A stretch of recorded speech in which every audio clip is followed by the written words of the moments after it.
And talking about our personnel and how we're putting guys in different position. Doug is that unique blend of a guy who's extremely confident in what he knows and what he does, but he's humble enough to listen and to take input from the rest of us. Yeah, for sure. I mean, that's the funny thing with Doug. I mean, when you get to know Doug from a personal level, you might think, oh, he's the conservative type, but as a play caller, he's everything. He's just everything about aggressiveness, and that just comes from a belief in the players.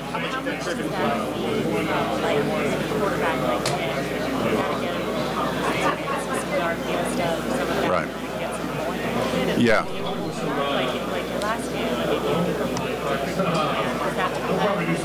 Yeah, I think it's sometimes a both and. I mean, there are weeks that, like against Atlanta, where we came out to kind of get in a rhythm, some short, quick stuff, and then as it goes, but then there's other weeks where I know, I've been in Doug's office, Nick walks in there, and let's throw deep early. I mean, so I think both are always in play. You guys used a flea flicker last week. Patriots did the same in their conference championship game. Are teams more inclined to use trick plays in playoff games? Yeah, I think so, a little bit. I think there's a little bit of a tendency to be a little bit more aggressive in these kind of games, knowing that you just look at these games over history and over time, and you see some of the plays, some of the big plays that have been made.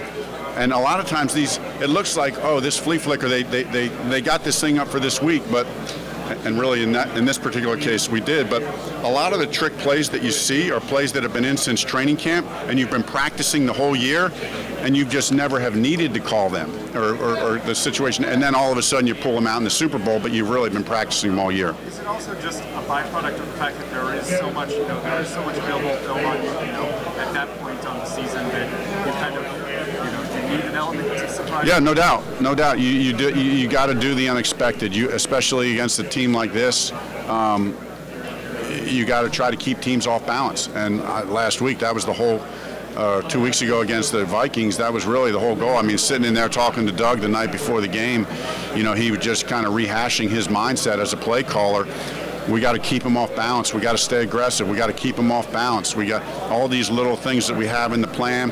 Sometimes on a lot of regular season games, you get through calling the game and you look back at what you called and we always get there's the call sheet before the game, and then you have the call sheet after the game where you highlight the plays that have actually been called, and it's always fun as a play caller to go back and look at the post-game call sheet and what's highlighted. What did you actually call? And in the regular season, a lot of times you find that a lot of those things you don't call as much, and you look at it, now's the time. From an emotional standpoint, what's the effect of, from an emotional standpoint, I apologize, what's the kind of feeling on a team when you have a successful trick play in one of those? Yeah, there's no doubt. I think it energizes you, because I think it gives you